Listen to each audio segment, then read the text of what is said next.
Est-ce que vous vous sentiez isolé par le monde avant l'adoption de la résolution 2176 et comment est-ce que vous avez accueilli cette résolution?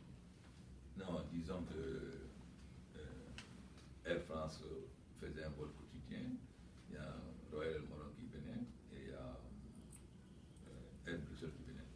Évidemment, la fermeture des frontières, surtout les frontières aériennes portées, nous a causé beaucoup de dégâts. Surtout qu'il n'est pas fermé les frontières, ce n'est pas raisonnable parce que si vous fermez les frontières, les gens passent par la brousse. Donc, il vaut mieux qu'on prenne des dispositions aux aéroports pour que les mesures qui, par exemple, nous, personne ne peut monter dans l'avion en Guinée sans qu'on prenne sa température 3 fois.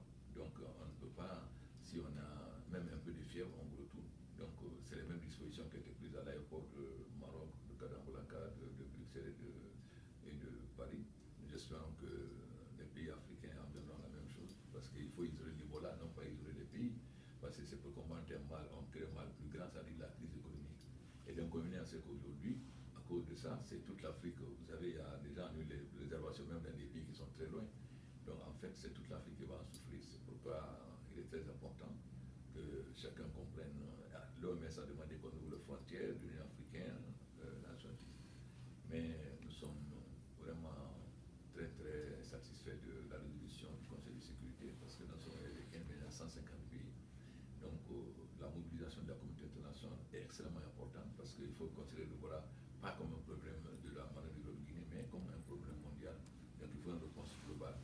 Mais il ne suffit pas maintenant, il faut que concrètement, ces problèmes-là, ça se réalise concrètement sur le terrain pour le plus tôt possible pour qu'on ait des chances. Parce que l'Ebola est une maladie très grave, mais si la personne contaminée ou qui a un contact est pris très tôt, il a des chances de guérir. Donc on peut guérir de l'Ebola et ce n'est pas une fatalité. L'adoption d'une résolution pour appeler la communauté internationale à venir en aide aux États aujourd'hui affectés dans la Guinée est une chose, mais une autre chose est son application.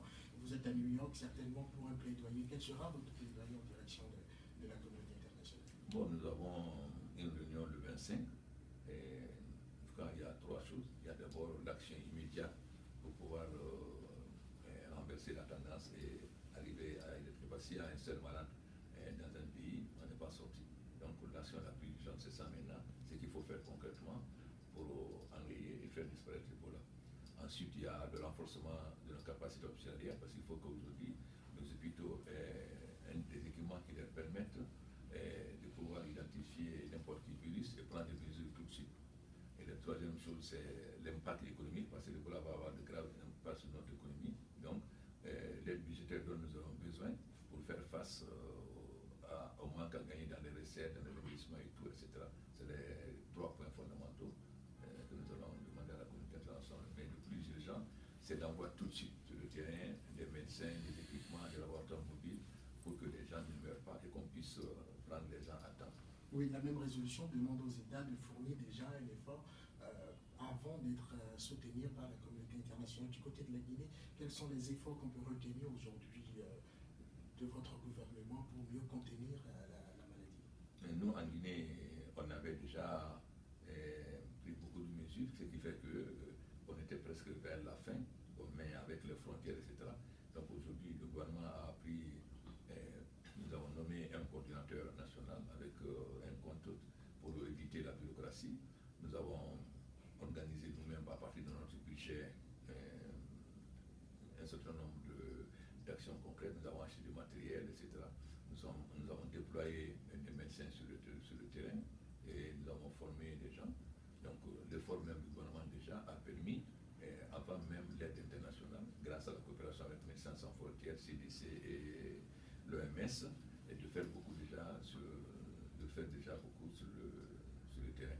Mais il est évident que, étant donné les conséquences économiques sur les recettes, nous avons besoin d'un grand soutien international. Malgré ces différents efforts, certains Guinéens estiment que vous ne faites pas assez pour protéger la population. Quelle est votre réaction? Oui, mais écoutez, bon, c'est très facile. Aujourd'hui, d'abord, on n'a pas fermé les écoles. Pendant l'année, tout le monde a passé ses examens. Il n'y a eu aucun cas d'Ebola.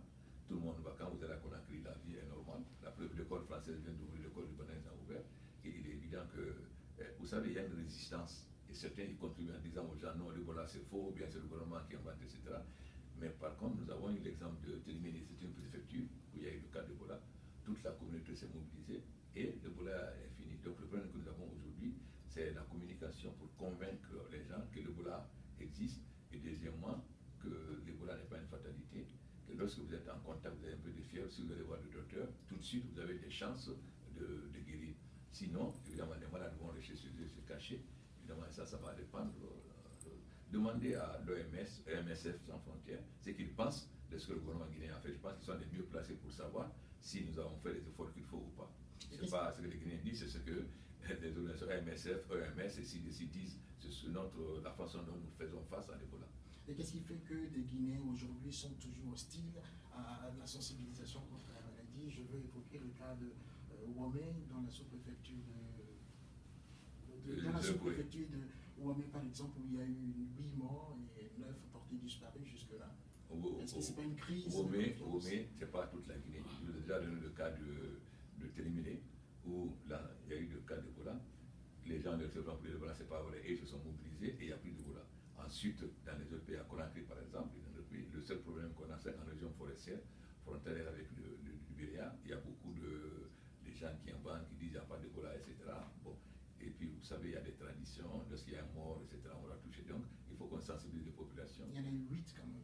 Oui, mais bon, ça, c'est assez compliqué ce qui s'est passé. Nous sommes en train de faire des enquêtes pour voir exactement qu'est-ce qui s'est passé réellement. Est-ce que sur les 9 disparus? Bon, en fait, c'est dommage. Je savais quand je quittais, il y avait 8 morts. Maintenant, je ne sais pas comment je quittais, mais je vais m'informer.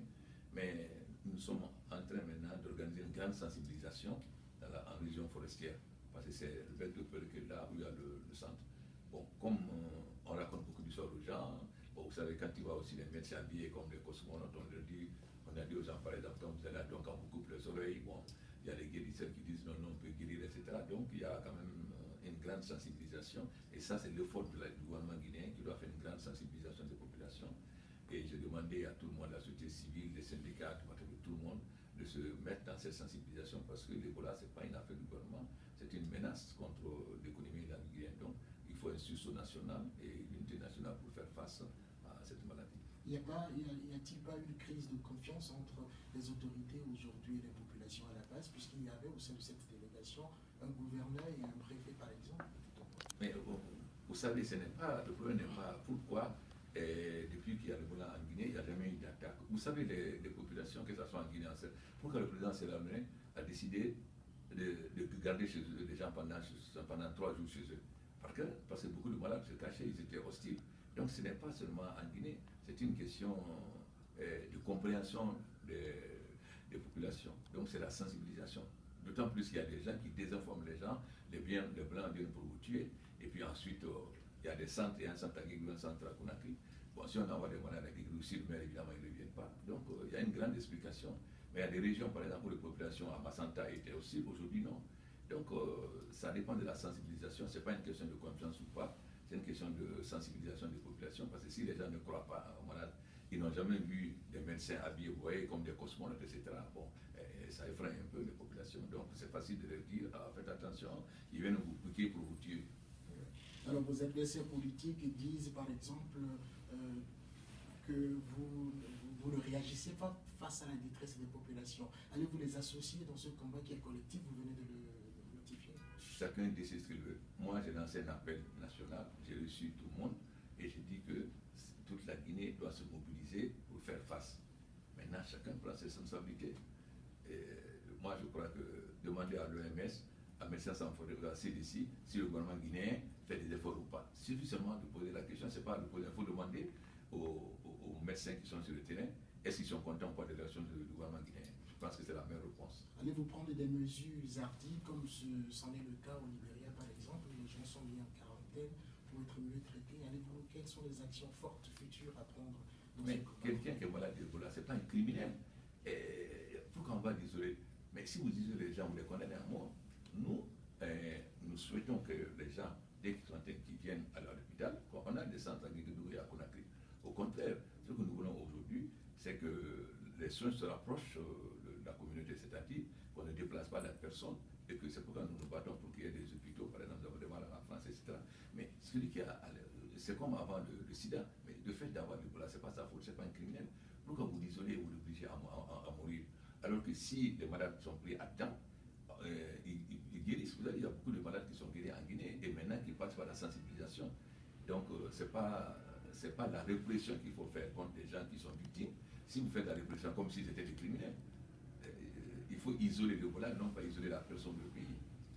La maladie paralyse presque l'administration aujourd'hui, avec les médecins qui, aujourd'hui, avec le système sanitaire qui est un peu paralysé, l'activité économique qui est en berne dans plusieurs pays, aujourd'hui atteint. Non, ne confondez pas. En Guinée, le système de la santé n'est pas du tout paralysé. Il faut quand même regarder.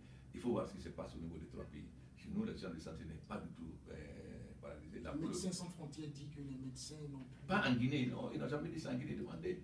Non, ils n'ont jamais dit qu'en Guinée, les médecins ne participent pas. Si vous voulez appeler les médecins sans frontières maintenant, moi, je viens de Conakry. J'ai mis en place une structure avec un coordinateur national qui est chargé et travaille étroitement avec MSF, avec CDC, avec l'OMS. Mieux, c'est l'OMS qui est chargé de la logistique. Et SMS a formé beaucoup de gens et nous sommes en train de former beaucoup d'autres Guinéens pour aller de la Croix-Rouge et autres, etc. Donc il y a eu des problèmes au niveau des médecins en Guinée. La seule chose qu'on leur reproche, comme à un moment donné, la maladie semblait partir, les médecins ont pris moins de précautions et ils ont été infectés par quelqu'un qui est venu de l'extérieur.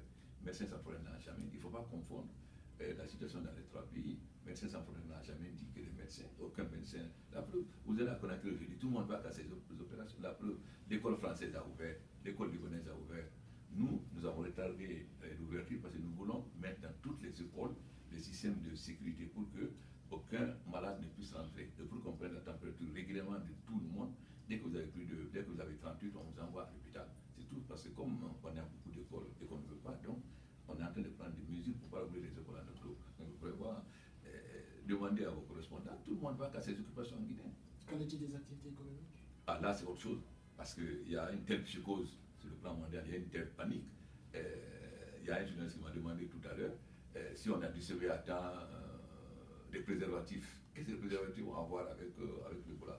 Donc il y a une telle fantasme, il y a des gens qui croient qu'on est contaminé par l'air, etc.